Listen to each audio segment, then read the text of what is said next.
J.J. Dewey here again. This is part 5 in a series where we're talking about the advantages of majority rule. Now, people from the beginning of time have had a lot of questions about majority rule because it always seems like the best thing is to get some all-wise ruler of some kind and have him make the decisions for us. Well, when we founded this country, we did the next best thing.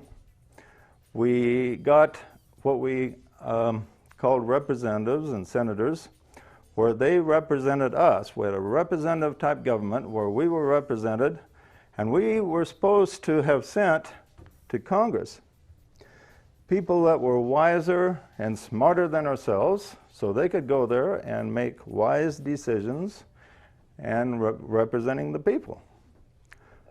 Well, that worked pretty good for a couple hundred years, except we had one major problem developed with it that has got worse and worse and worse.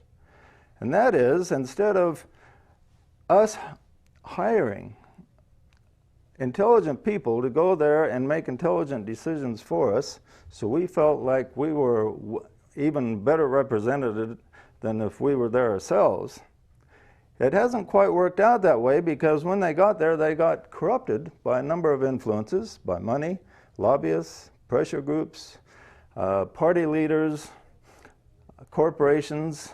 There was all kinds of influences that made these people that we thought were very intelligent vote and act in ways that are very stupid. In other words, it turns out that these people that we thought were in there representing us turned out to be not as intelligent in the way that they were governing us as just kind of the average Joe on the street. You take the average man on the street, for instance, he knows enough that he knows that he has to balance his own budget. He knows that he can't take his credit card and max it out and then get another credit card and max that out and just keep maxing it out and just live on that. He knows that he can't do that. If he does it, sooner or later, he's going to have hell to pay. Sooner or later, he's going to have a major problem. So the average guy on the street seems to be smarter than the people we send in. It's not the fact that he's smarter, but it's the fact that the system that has evolved has corrupted the people that we've sent in. And so what it's boiled down to is that instead of these wise representatives being smarter than the average people and making smarter decisions, it's turning out now that the majority of the people, just kind of the average people out there, are capable of making wiser decisions than Congress. That's why, like I said last time, Congress, CBS had a poll where the approval rating was just 13%, maybe 15%, 13, 15%, somewhere around there. So that's disgraceful. And the reason it's so low is the average man on the street realizes that he can make wiser decisions than the people who are governing us. So what is the solution to this? Well, last week we presented a solution, and I'm just going to recap it really quickly, and then we're going to cover some questions that average people have considering this. The way it basically works is this, is the problem can be solved by having the majority represented, because the majority can't be bought. You can spend $1 million and have tremendous influence over one guy. But when we have like 1 million people, $1 million only gives each person a dollar. So that has very watered down influence over the average people. It takes a tremendous amount of money to buy the majority of the people. It takes a lot less money to buy one guy. So therefore, we need to create a system whereby the majority rules. Now, the majority isn't perfect, but it would be a lot closer to perfection than what we have now, because there would be a lot more common sense. So the system that I've presented is basically this, is we send a person to Congress who has committed himself to follow the will of the majority in his district or state, the majority of the people that he's representing.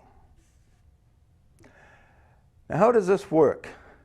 Is that, let's say, Walt Minnick decides to go with the program. He then would invite anyone who wants to be, whether a Republican, Democrat, or Independent, to be his co-legislators. So a person could then sign up and be a co-legislator with him. And if he's committed to this idea, then he has to go along with what the co-legislators vote. Now the question is, how do the co-legislators pass on their vote? They'll do it through the internet or whatever means we devise, but the internet would be the most logical at this point in time. If a person signs up as a co-legislator, he then reads the legislation, which will be online, and he decides how he wants to vote for it. He sends in his vote.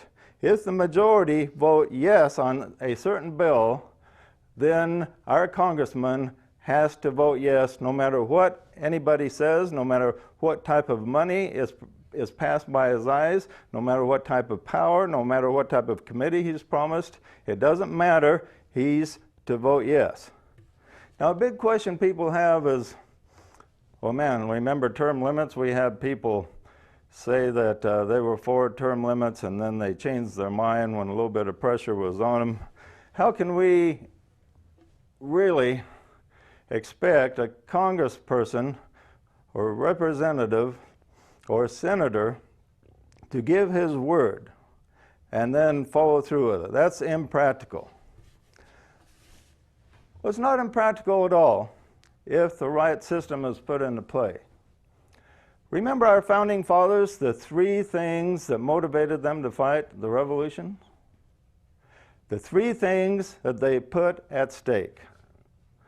Number one was their lives. Can't find anything more important than your life, really. They put their lives on the line. The second thing they put on the line was their fortunes. In other words, all their possessions. If you're willing to put your lives and all your possessions on the line, those are two very big things. But they put a third big thing on the line that people don't even think of today. People realize today their lives are important. They realize that their fortunes and their livelihood is important. But do they realize that this third thing is important? What was the third thing our founding fathers put on the line? Their lives, their fortune, and their sacred honor. Back in that time, their sacred honor was right up there with their lives and their fortunes. If a person lost his honor, it was equated almost to losing their life or losing their fortune. It was right up there with those things. Nowadays we think, well, if we lose our honor, it's no big deal, you know, I still got my money, or I still got my life, still got my possessions. But that's not the way they thought. And the idea of sacred honor needs to be restored to where it used to be. We need that sacred honor back.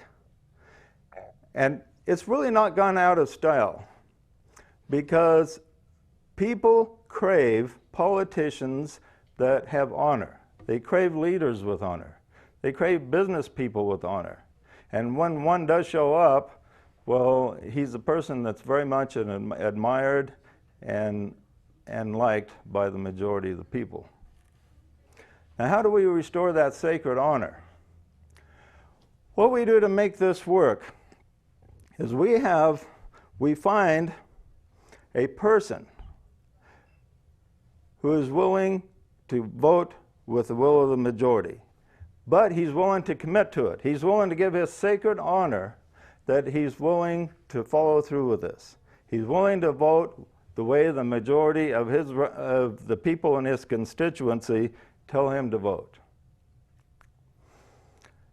Now, let's say something comes up that goes against his conscience, against his principles, against what he thinks is right, or somebody in his party promises him a lot if he'll vote a certain way, or pressure groups put a lot of pressure on him and say they'll make sure he doesn't get reelected if he doesn't vote their way. Why will this person keep his sacred honor? Here's the reason. It's because once this idea is publicized, that there is a program out there where we are sponsoring people to run for office that have pledged their sacred honor and are to vote with the will of the majority. Once that idea is out there, and if that person breaks his pledge, and we publicize it, and we make a big deal about it, and the majority of the people are in a state of outrage because of it, that person is very much disgraced. Now the trouble with this age we're in right now, it takes a lot to disgrace a person. The person can get away with a lot, and still they bounce back, and they seem to get elected again. That's why we need to make a big deal about this sacred honor. Now, if the person breaks his pledge, we withdraw all of our support and get a new candidate. So when the majority have the vote again, that person will not get in office because they will realize they're voting for not a man, but an idea. When people realize they're voting for the idea and not the man, then things will entirely change. Then the sacred honor will come back into play. Then people will realize that what we want more than anything else is a person who's willing to do what he says. And if he's unwilling to do what he says, then we withdraw all of our support, financially, our votes, and everything from this guy, and we don't get him back in office. We replace him with someone else. This has to first happen with one representative. We will first of all make it happen with one. And when it happens with one, it will get so much publicity that getting the 2, 4, 8, 16, the geometrical progression until we get them all to be representative of the people will be the speed with which it will spread will be greatly increased after we get that one. We need to get that first one that will do this. So the question people have is, boy, will people even run for office if they don't have all this power? If I have to go run for office, man, I should have a bunch of power. I should be able to go in there and attend parties and get a lot of praise and be on committees. I should be able to do all of these things. Well, a lot of people do think that way, but then there's people that don't think that way. And these are the people that we will approach. We will create a committee. It's called the Committee of Representation. And this committee will seek out candidates to run for office. And it doesn't matter if they're Democrat or Republican, or independent. We'll find a candidate that believes in majority rule, and then we explain to him how it works. We'll say, now, when you're in office, you'll get a good paycheck because the representatives and senators, they get pretty good pay and retirement plan and everything. So you'll get that, but you will not be after power. You'll have to be after representing the people.